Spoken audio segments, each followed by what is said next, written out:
berjamaah di masjid, kemudian setelah itu duduk i'tikaf di masjid sampai terbit matahari, maka baginya pahala haji dan umrah tammatan secara sempurna, sempurna. Dapat pahala haji dan umrah secara sempurna. Jadi hana perlu jak wajib ni kayaknya mana? Jak cik dah. Ya, jak cik. Ya. Ini dapat pahala. Kita pergi haji bukan suruh cari pahala, memang menunaikan kewajiban. Ini dapat pahalanya, tapi kewajiban belum ditunaikan. Nah, jadi pergi haji supaya dapat pahala. Supaya kalau yang wajib haji itu pergi karena wajib atas saya. Pahala itu terserah sama Allah. Tapi kalau kita solat subuh berjamaah, i'tikaf di masjid sampai terbit matahari, lalu kemudian baru kita keluar, itu pahalanya dapat seperti haji dan umrah itu. Nah, jadi bandingannya seperti itu ya. Jadi Bapak Ibu tidak perlu khawatir atau tidak perlu bersedih hati kalau seandainya tidak ada uang untuk pergi umrah. Orang pergi umrah setiap bulan atau setiap tahun, maka kita pahalanya enggak ketinggalan. Walaupun tetap di tualang tengah enggak pernah pergi keluar dari ini, tapi kita ada melaksanakan seperti itu setiap harinya. Kita pergi umrah dapat pahala umrah setiap hari. Ya, sedangkan yang pergi umrah sebulan sekali atau setahun sekali mungkin enggak setiap hari dapat pahala umrah, cuma sekali dalam setahun. Nah, jadi perbandingannya seperti itu. Nah, saudara-saudara alun yang dimuliakan Allah Subhanahu wa taala, Rasulullah sallallahu alaihi wasallam dalam hadis yang sahih pernah beliau sampaikan begini. Yaqidu syaitanu ala qafiyati ra'si ahadikum idza ma huwa nama salatha uqad. Syaitan itu mengikat ketika kalian tidur. Ketika salah seorang dari kalian tidur, dia ikat 3 ikatan di kepala seseorang. Jadi siapa saja kita, kalau kita tidur, itu syaitan mengikat 3 ikatan di kepala kita. Ala qafiyati ra'si ahadikum. Jadi nyoba di ubun-ubun di kepala kita. Dia ikat, ipunjut bahasa orang Aceh ya. Salah sa'uqat, 3 ikatan. Jadi supaya ikatan ini lepas, bagaimana caranya? Ikatan syaitan ini lepas. Kata Nabi pertama, idza staiqadha fadzakarallah in hallat uqdah. Apabila dia terjaga kemudian berzikir kepada Allah, lepas satu ikatan. Satu ikatan itu lepas. Kalau seandainya apa?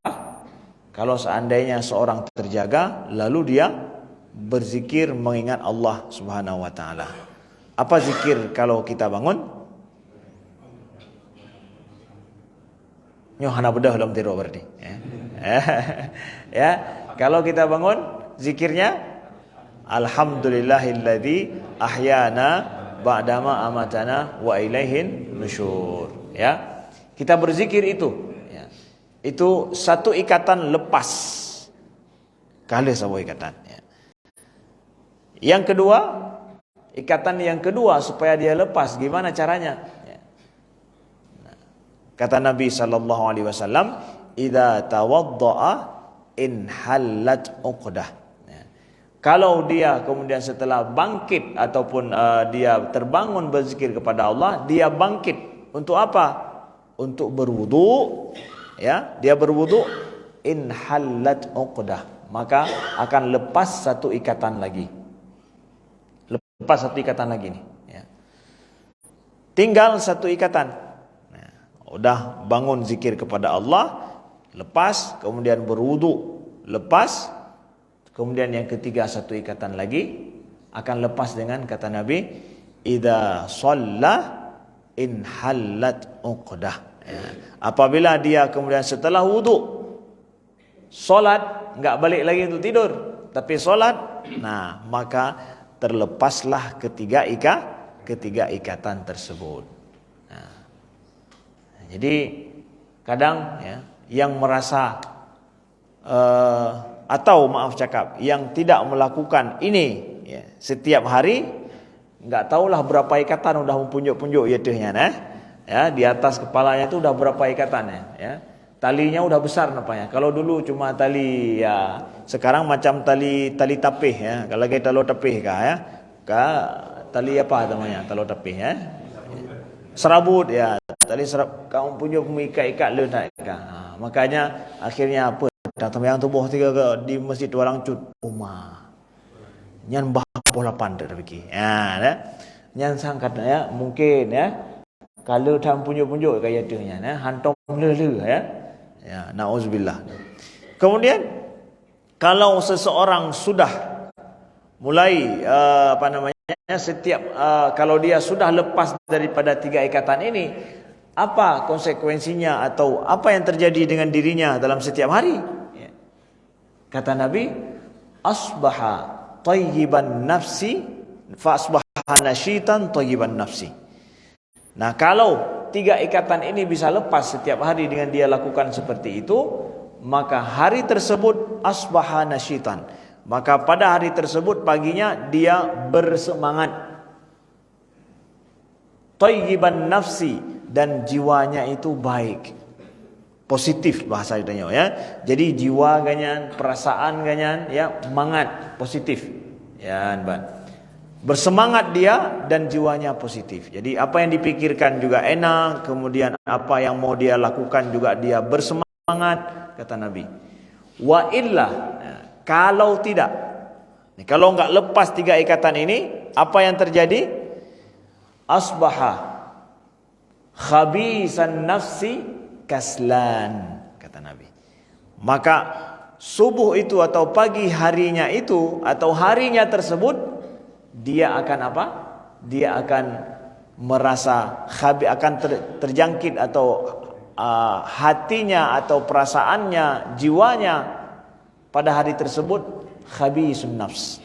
Khabis itu adalah buruk, ya, sesuatu buruk sifatnya, sesuatu tidak nyaman, tidak menyenangkan.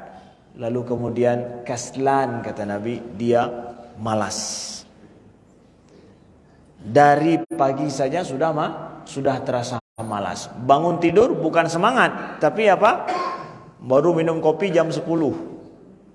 Apa arti kalau ngopi baru jam 10 ngopi, ya. Positif baru kena ngopi. Apa ni nak le? Ya.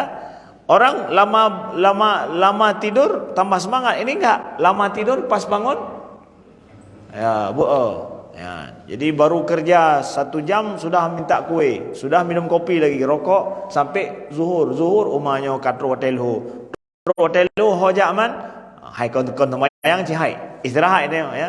But hanai jak-jak, ya. Jadi pekerjaan enggak jalan-jalan, ya, begitu saja. Kenapa? Ya dari pagi dia enggak ada semangat. Nah, dari hadis Nabi ini, hadis yang sahih, kita dapatkan bahwa ya solat subuh, ya, solat subuh, ya, bangun berzikir kepada Allah, kita wudu kemudian solat subuh, ini penyebab daripada semangatnya kita hari tersebut, produktivitas kita akan lebih baik. Coba saja dibuktikan, ya, bapak-bapak, alhamdulillah urunsi kamu, ya, yang sudah bisa membuktikan hari pada saat kita mampu solat dengan baik, kita mulai dengan solat subuh berjamaah lagi di masjid. Maka hari tersebut seperti apa gitu. Beda dengan kalau misalkan, ya, apalagi solat subuh sudah lewat waktu. Yang terjadi apa? Kaslan. Kita terasa perasaan kita itu tidak nyaman hari itu, tidak enak, yang le bunge-bunge, ya. Sang le masalah urunyo, sang urunyo umah. Payah ajak kena harus pergi kemari, pergi ke sini. Baru bangun aja udah mikir, umah dah urunyo, ya. Itu belum apa-apa lagi itu, ya. Tapi orang yang semangat, dia semangat untuk menyelesaikan banyak masalah harinya itu. Nah, begitu fadilah betapa bagus dan pentingnya kita bangun pagi dan melaksanakan subuh sesuai dengan sunnah Nabi sallallahu alaihi wasallam. Kemudian Bapak Ibu sekalian yang dimuliakan Allah, ya. Tuan cerita haba anak muda bacun, ya. Bapak tahu bahwa pemain bola yang hayai dunianya tahu? Pele, betul, ya. Nyan haba jama, tapi yang muda zaman ya. Itu anak muda zaman dulu Pele, anak muda zaman sekarang Messi. Siapa lagi? Ronaldo. ya, Solom, Muhammad Salah, ya. Baitul Wajid, ya, Muhammad Salah, ya. Ya, nak awak mana lom awak tangsi, ya. Nah, ya. Mapi lagi, ya. Emang rupanya sampai juga kemari informasi luar negeri, ya. Saya pikir di Sigli saja sampai, ya. Nah, rupanya sampai juga ke Tualang Tengah, ya. Nah, yang udah pindah ke klub Nasr siapa? Oh, ya hayu dah kau, ya. Ronaldo, ya. Yang udah pindah ke klub Nasr siapa? Ronaldo. Ya, ibu-ibu juga tahu rupanya, ya, ngikut Ronaldo, ya. Nah, apa hebatnya Ronaldo pindah ke klub itu? Hayu tak dipindah ke klub Arab. Main di Arab Saudi. Bukan klub Arab Saudinya yang hebat, tapi apa? Uangnya yang banyak. Ya. Berapa triliun satu tahun dia? 3 triliun lebih dibayar, bahasa kita. 3 triliun lebih dibayar dalam satu tahun. Dalam satu tahun. Maka kalau kita kali-kali itu, ya, maka setiap hari dia lebih daripada 100 juta. Ya, lebih dari 100 juta. Ya. Lebih dari 1 M. Ya. Lebih dari 1 M setiap hari lebih dari 1 M. 1 menitnya itu 100 juta. Hampir 100 juta setiap menit. Ya, ukuran menyerhut peng, ya. Ya, kalau jatuh uang enggak perlu ambil. Kenapa? Detik per detik puluhan juta dia. Peng baca mana apa yang coba benar ni. Nah, Bapak Ibu sekalian yang dimuliakan Allah, ya. Begitu banyak duitnya, uangnya dengan modal dia main bola. Nah, sekarang apa hubungannya dengan kita salat subuh, Ustaz? Pun apakah main bola alihnya? Ya, bukan. Ya. Apa juga kita dijanjikan oleh Allah bagi orang yang mau salat subuh ini, yang mau salat subuh. Apa kata Nabi SAW? Raka'atil fajr khairun minad dunya wa ma fiha. 2 rakaat fajar itu lebih baik daripada dunia dan seisinya. Jadi dia nyobek 2, baik cuma teringat kepada Cristiano Ronaldo yang pengen tak le. Tapi enggak pernah ingat hadis Nabi bahwa Nabi katakan apa? 2 rakaat fajar itu lebih baik daripada dunia dan seisinya. Pakan yang leem diingat ijuk ke Cristiano Ronaldo, pakan hana diingat haba nabinya. Ya. Yang Nabi katakan lebih baik daripada dunia dan seisinya. Hal betul yang benar lebih baik daripada dunia dan seisinya. Ni betul. Percaya enggak nih, ya? Siapa yang ngomong? Ya, kalau Ustaz Amri yang ngomong boleh saja dusta, mungkin saja telah akhirnya panina adanya. Tapi kalau Nabi yang ngomong, Nabi yang mengatakan, siapa lagi yang lebih kita yakini daripada manusia berupa Nabi kita Muhammad sallallahu alaihi wasallam. Manusia lain mungkin kita ragu, tapi kalau Nabi yang ngomong, lebih baik daripada dunia dan seisinya. Cristiano Ronaldo itu 3 triliun tersebut itu sudah seluruh dunia dapat. Apa? Dunia dan seisinya dia dapat. Ini nah baca tengok, ya. Enggak pun berapa persen daripada kekayaan Arab Saudi, sedikit saja dia dapat. Satu negara pun enggak. Tapi orang yang menjaga 2 rakaat salat fajar itu lebih baik daripada dunia dan seisinya, kata Nabi sallallahu alaihi wasallam. Inilah kenapa salat subuh itu punya nilai tambah yang besar. Para sahabat dulu, walaupun yang lain bagaimanapun, solat subuh itu enggak pernah ditinggalkan sampai Nabi solat sunat subuh 2 rakaat itu enggak pernah ditinggalkan. Bahkan Nabi dalam safar sekalipun beliau jaga 2 rakaat solat sunnah fajar itu. Nah, jadi yang dapat itu apa, Ustaz? Solat wajib fajar, solat wajib subuh, atau solat sunnah sebelum subuh? Itu yang dapat dunia dan seisinya itu yang wajib atau yang sunnah? Yang sunnah. Ya, melakukan 2 rakaat subuh yang sunnah dapat pahala lebih baik daripada dunia dan seisinya. Kalau yang wajib,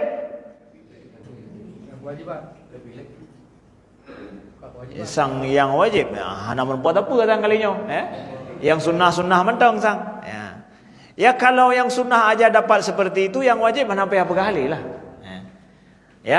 yang wajib haid dipotong, haid takoh, haid takoh punya yang wajib, pahala menempah. Cuma Nabi nggak sampaikan, Nabi nggak sampaikan lagi, karena yang sunnah aja seperti itu, yang wajib apalagi nggak kering, nggak kurang daripada itu. Nah begitu saudaraku yang dimuliakan Allah, 2 rakaat fajar itu lebih baik daripada dunia dan seisinya. Jadi jangan merasa kalau kita bangun sholat subuh, pergi ke masjid, kita kemudian berjalan sendiri, kita jalan, orang lain enak lagi ngorok-ngorok sekarang, kita gimana?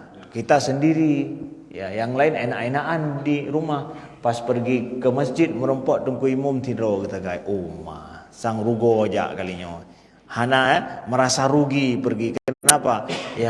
Tunggu imam cuma sendiri berdua yang solat, atau mungkin hanya berlima, bertiga solat subuh. Kemudian terasa bangun lebih cepat, orang lain bangun lambat, Nah, syaitan memperdaya kita, mengatakan kepada kita seakan bahwa singongoh sampai bagah-bagah tali, Jangan cepat-cepat lagi bangun, Lambat-lambatlah dikit. Jangan rugilah. Kenapa? Ini supaya kita enggak dapat ini, Jadi kita ingat hadis Nabi ini. Orang biarkan dia tidur lebih dia tidur terbangun lebih terlambat, dia enggak dapat pahala dunia dan seisinya. Saudaraku yang dimuliakan Allah. Ini motivasi besar untuk kita bangun fajar lebih cepat, kita dapatkan 2 ini. Maka bagus kalau seandainya solat subuh masa tunggu itu lama sedikit, masa tunggu untuk iqamah lama sedikit. Kalau di Mesir itu hampir seluruh Mesir itu, bahkan negeri Arab secara umum, kalau solat subuh masa tunggunya itu berapa lama? Yang pernah pergi umrah atau lain, solat di luar daripada Masjidil Haram misalkan. Kalau Masjidil Haram enggak usah kita ukuran lah, dalam artian bahwa karena memang ramai sekali orang, Tapi masjid di luar berapa? 25 sampai 30 menit. Ya betul. Arab tadi di Mesir juga seperti itu. Itu adalah 30 menit masa tunggunya. Masa tunggu berapa? 30 menit. Solat-solat yang lain 15 menit, ada yang 10 menit, masa tunggunya. Tapi solat subuh sampai 30 menit. Nah, berapa lama waktu subuh? Apakah beda lah waktu subuh itu lebih lama di sana, di sini lebih pendek? Sama. Bacu sahur si jam lebih bacut, Setelah itu sudah habis waktu subuh kan? Jadi atau 1,5 jam lah, seperti waktu solat lebih pendek, lebih panjang sedikit daripada waktu sholat maghrib. Tapi kenapa masa tunggu lama? Kenapa masa tunggu lama? Nah, orang di waktu subuh semuanya dalam kondisi tidur, nggak ada yang nggak tidur, semuanya tidur. Kalau maghrib, kalau zuhur, memang orang terjaga, memang sedang bergerak, ketika azan langsung. Tapi kalau subuh, semua di rumah, semua tertidur. Kapan seseorang itu bangun? Perkiraan bangunnya kapan? Dan kita suruh orang itu bangun kapan?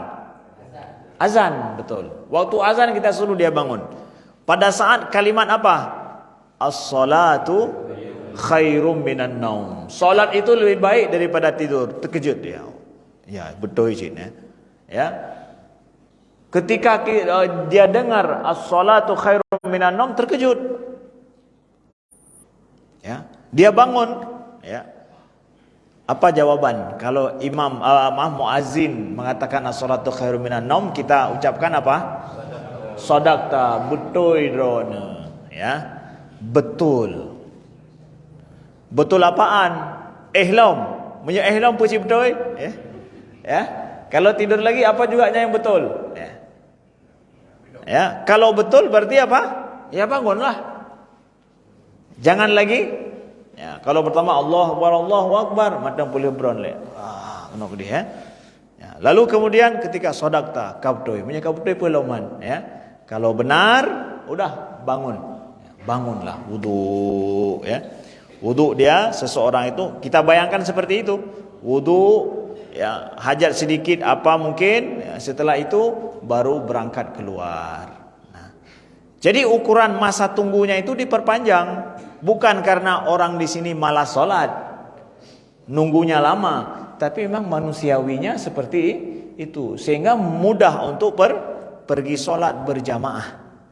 Nah, bagus ya, pergi sholat berjamaahnya mudah, sehingga diberikan waktu luang seperti itu yang pas untuk bisa ngumpul rame sholat subuh. Akhirnya kita lihat di Arab-Arab itu, ya, sholat subuh itu rame. Jadi nggak ada alasan mengatakan bahwa pakan hana najak masjid irona ilon kerja luar tu. Ya, karena gitu ya. Kenapa enggak sholat berjamaah? Saya itu siang-siang di luar. Ya, saya enggak sholat di sini, tapi saya ya dekat dengan tempat kerja. Nah, kalau tanya sekarang, kenapa enggak sampai sholat subuh di masjid? Pak kerja. Kerja di mana? Semua di rumah. Enggak ada cerita enggak ada di rumah. Semua di rumah tuh. Ya. Kita semua tidur di rumah. Kenapa enggak sampai ke masjid? Menyeluruh je tak kilah lah kan. Anak terus masjid, kamu nak masjid lain deh. Kami solat di masjid yang lain. Adalah alasan begitu. Tapi kalau subuh, apa alasan kita? Ya. Makanya Nabi mengatakan, solat subuh berjamaah termasuk daripada indikator masalah iman. Kok bisa begitu? Asqalus salat alal munafiqin salatul fajr. Salat yang paling berat bagi seorang munafik itu apa? Salat subuh fajar. Jadi itu dijadikan sebagai standar iman, kebaikan iman seseorang. Salat subuh, salat fajar itu standar iman seseorang. Oh, menyemenan Tengku, kalau begitu kita bisa nilai yang mana munafik, mana yang bukan munafik nih. Lihat ini daripada solat. Jangan pakai nilai orang, pakai nilai sendiri. Pakai nilai diri sendiri. Bijak nilai baru, dono urung munafik pegah li nabi ya. Pakan, ya. Hana teruk tu yang tubuh. Jangan bilang-bilang untuk orang, ya. Tapi untuk diri sendiri saja, ya. Itu dijadikan indikator itu, saudaraku yang dimuliakan Allah. Nah, kemudian kenapa kita bangun solat subuh juga? Ini untuk kita paham betapa bahwa solat subuh itu utama sekali. Allah katakan dalam Al-Quran, dalam surah Al-Isra, aqimis solata liduluki syamsi ila ghasaqil layli wa Qur'an al-fajr. Inna Qur'an al-fajri kana mashhuda. Sesungguhnya Qur'an al-fajr, kata ulama tafsir, solat fajar itu masyhuda, disaksikan oleh malaikat.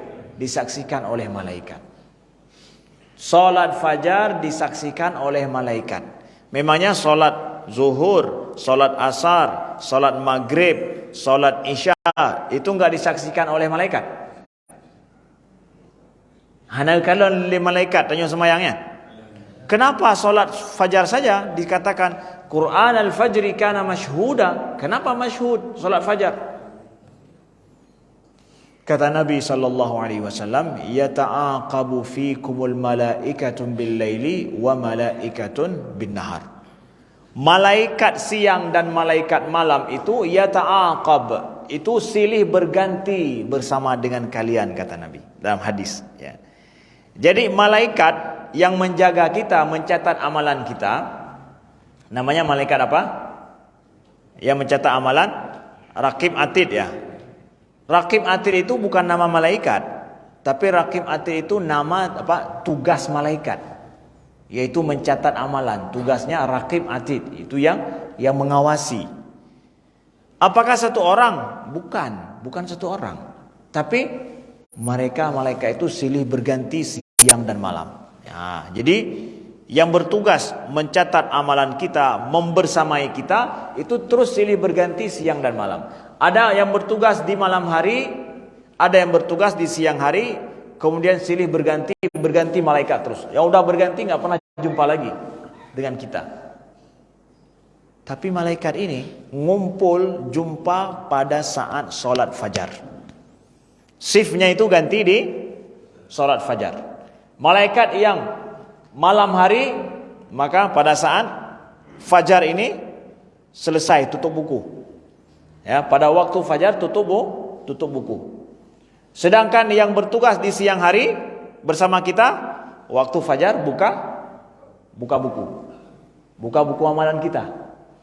Nah, buka buku amalan kita. Maka seseorang yang solat fajar berjamaah lagi, solat subuh berjamaah lagi di masjid, maka buka buku dia dengan catatan apa? Catatan solat subuh berjamaah di masjid. Yang tutup buku, akhir buku apa ujungnya? Bahwa solat fajar subuh berjamaah. Jadi buka buku begitu, tutup buku juga begitu. Buka tutup. Ya. Bahkan Allah tanya kepada malaikat dalam hadis, Nabi bilang, "Kaifa taraktum ibadi?"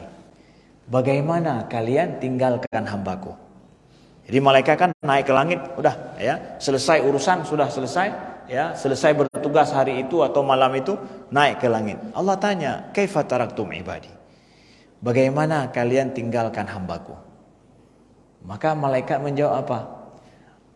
Kami datang dia solat dan kami tinggalkan dalam keadaan solat. Jadi supaya buku amalan kita tercatat solat dan solat, berapa waktu cukup kita jaga? Berapa waktu cukup kita jaga biar pokoknya dalam catatan buku solat selalu? Kan tahu? Bukan satu aja. Namanya lagi yang kasep semua itu sabah mentang so kalah na fajar mentang kabeh cerita asai na baki buku salat mentang kabeh cerita ya. Ya begitu. Ya, bagus. Orang langsa enggak begitu. Pemahamannya timang orang langsa. 5 waktu tetap dijaga ya. Nah, ini Nabi katakan masyhuda seperti ini kenapa? Nabi katakan betapa salat fajar itu punya nilai khusus. Salat subuh itu punya nilai khusus. Diberikan oleh Allah, disaksikan oleh malaikat. Nah, tanda tangan di sini. Ya, khusus salat fajar. Jadi itulah kenapa salat fajar di masa Nabi itu membludak orang. Orang tidak kemana-mana di masjid. Kemudian juga kondisi salat fajar banyak sekali fadilah yang besar di situ. Nah. Kemudian ya, ada fadilah lain lagi Nabi katakan ya masalah salat fajar. Kata Nabi, "Bashir al-musyaina ilal masajid fi dhulami binuri tami yaumil qiyamah." Berikan kabar gembira. Berikan kabar gembira kepada siapa? Kepada orang yang pergi ke masjid dalam kegelapan. Pergi ke masjid dalam kegelapan, gelap.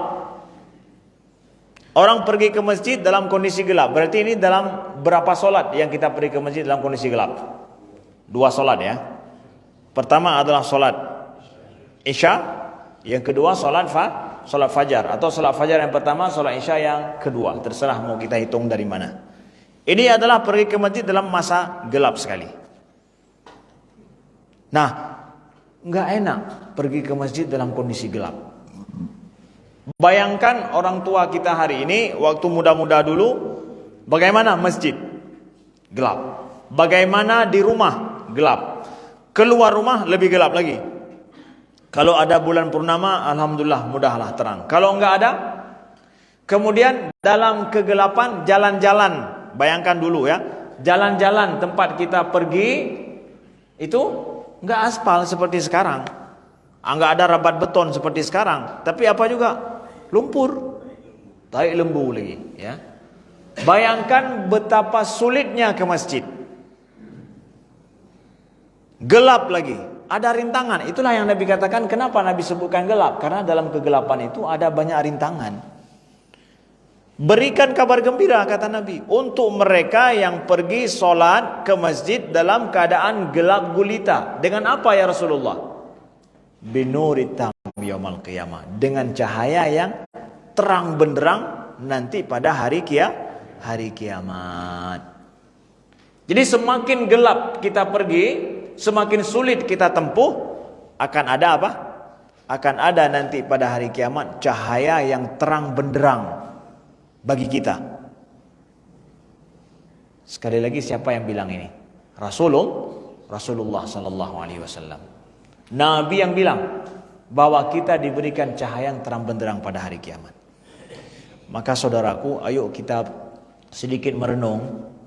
Kira-kira kalau Allah tanya nanti, kenapa enggak pergi solat ke masjid?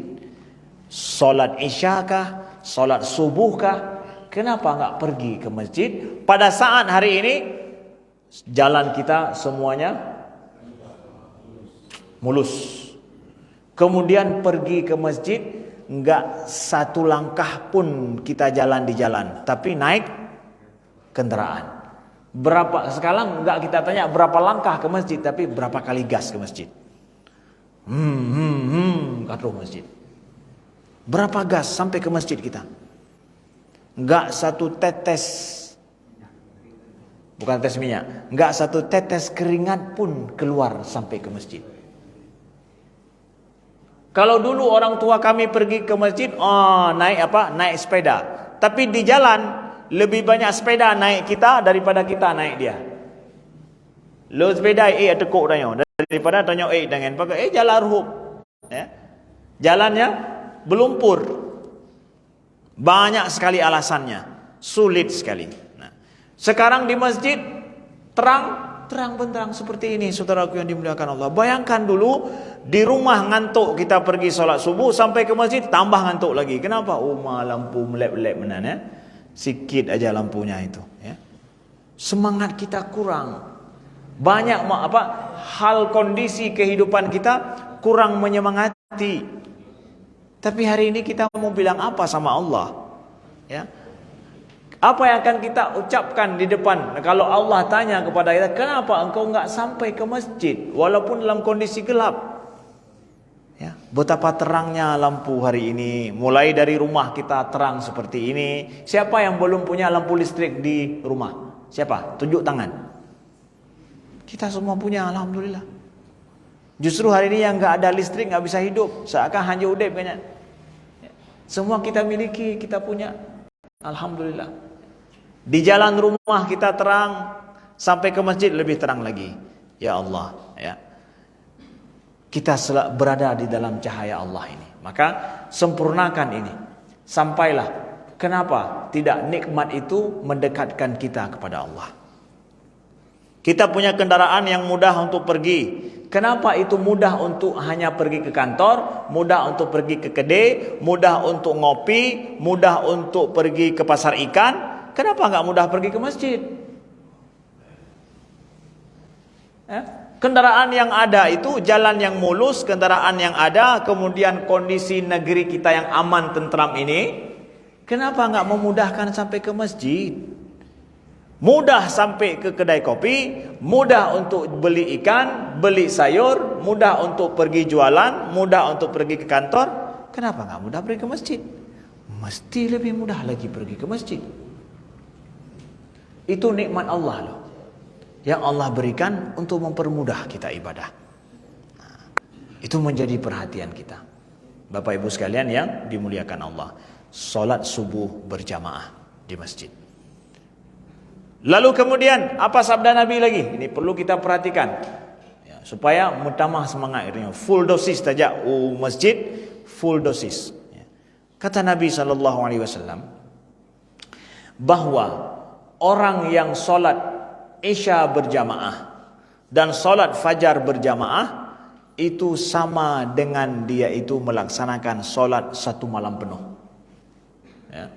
Man shallal isya fi jamaah faka'annama shalla nisfal laili wa man shallal fajr fi jamaah faka'annama shalla laila kullah.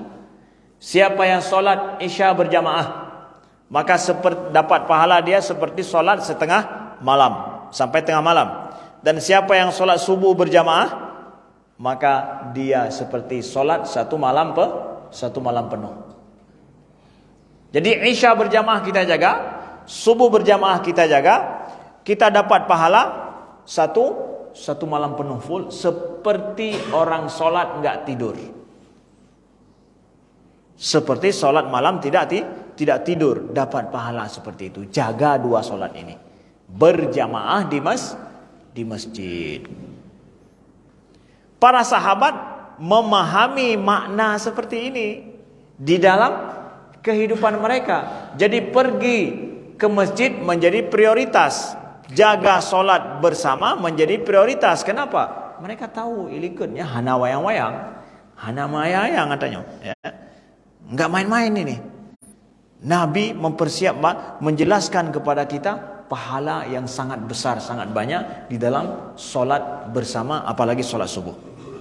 Kemudian kata Nabi lagi, man shalla subha fahuwa fi dhimmatillah. Siapa yang solat subuh, maka dia berada dalam dhimmatillah.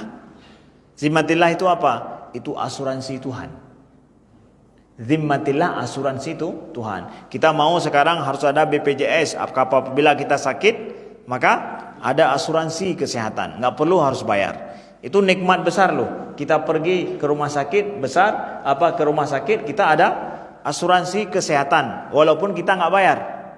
Di negeri orang, di negeri maju itu harus bayar asuransi kesehatan, itu mahal sekali. Kalau kita nggak ada asuransi kesehatan, bayarannya tak pegah, tak sakit pokoknya nggak sanggup sakit kita kalau nggak sanggup sakit kalau kita nggak bayar asuransi. Baik sakit, hana jadi sakit, pulih geroi, dengar paduk abih, pulih geroi, ya, sembuh dengan sendirinya itu. Ya.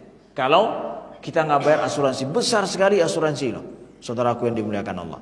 Nah sekarang orang yang menjaga sholat subuh itu berada dalam insuran Allah, asuransi Allah.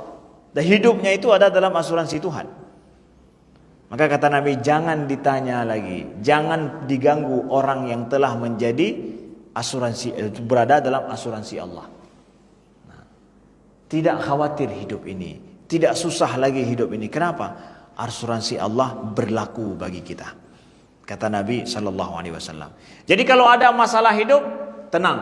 Kalau kita sudah diasuransi oleh Allah, akan cepat masalah itu selesai.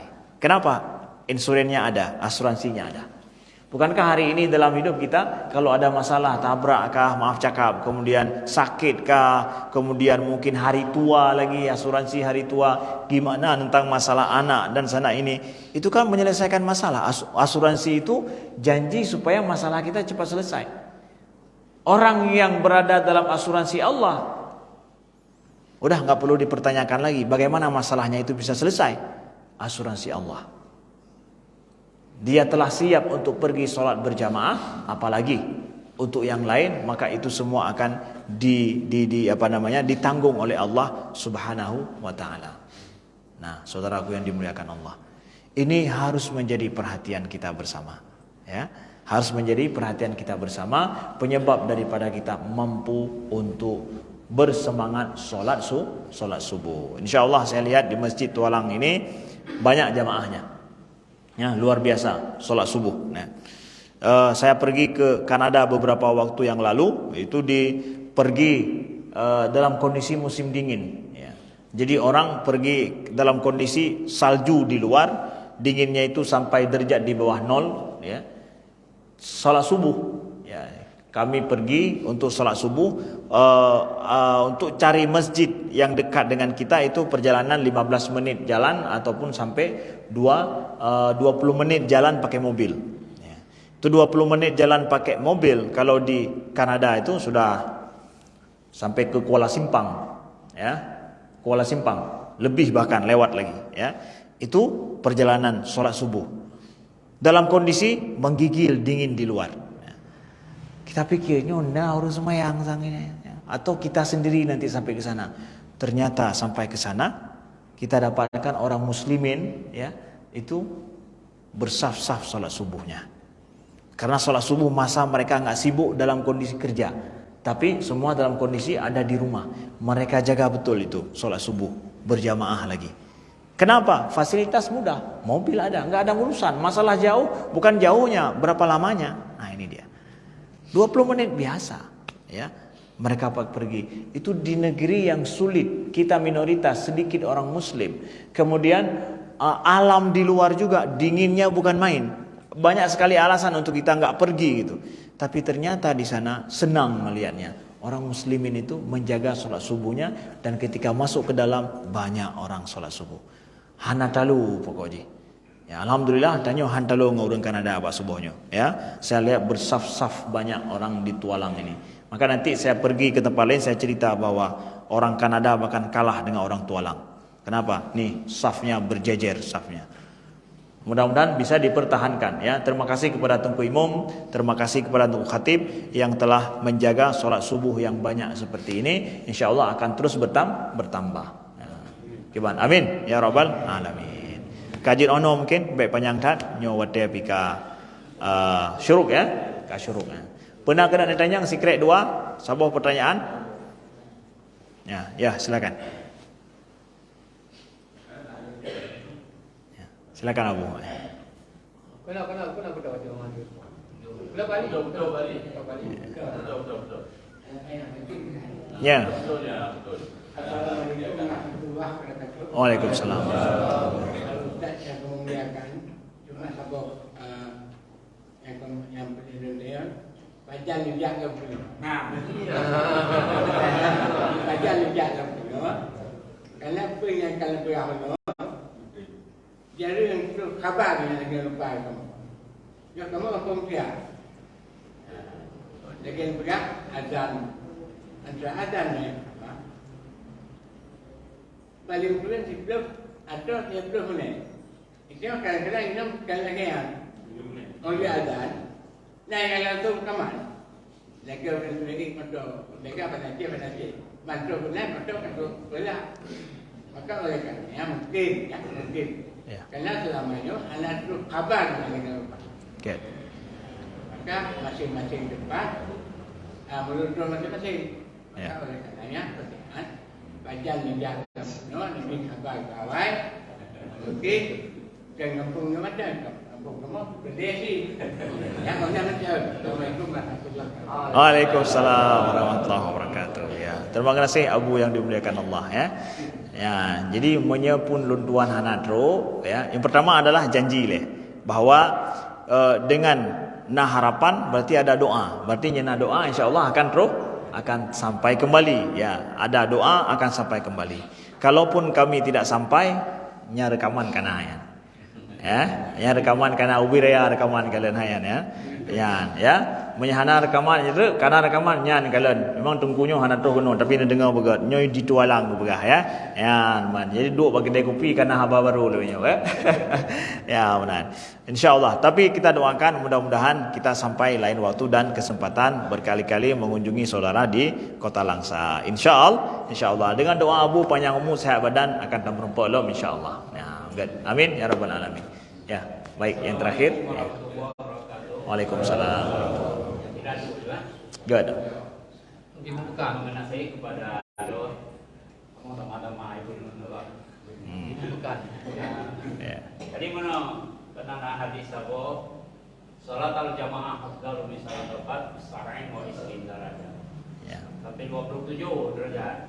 Ya. Karena tidak memahami, karena orang tidak mementingkan hal itu, karena dunia lebih besar bagi mereka. Kemudian singkat nanti bahwa tapi nanti ulun kali lumayan untuk mana bawa tapi akai hanagot ini buat jalan. Dan demi mentang lagi ada acara. Ya. Yang batal. Ya. Terima kasih. Assalamualaikum warahmatullahi wabarakatuh. Waalaikumsalam warahmatullahi wabarakatuh. Good. Pertanyaan bahwa solat berjamaah kan sampai 27 derajat pahalanya Ustaz, ya. Tapi kenapa orang enggak mau juga melakukan solat berjamaah atau menjaga? Pembiasaan ini yang menjadi, bukan enggak mau, bukan enggak paham, tapi pada pembiasaan, pada pendidikan awal di rumah. Kebanyakannya begitu. Kalau orang mau solat, mau jaga solat jamaah sedari awal, pendidikan dalam keluarganya memang ayah dengan abu ganyan awai cit memang urang jamaah. Sabi gemei semayang berjamaah masjid. Maka anak-anak ada ingatan baik masa kecilnya, dia ingat bahwa abu ulun nah sabi gemei lo masjid. Budak subuh api gemei cit. Itu ingatan sampai abu-abu hari ini yang baik-baik dari urang cik don ke don ingat kan? Teringat kita ya. Kalau misalkan waktu kecil kita enggak dapat pendidikan seperti itu, kita dapat dari kawan-kawan dan lingkungan kita.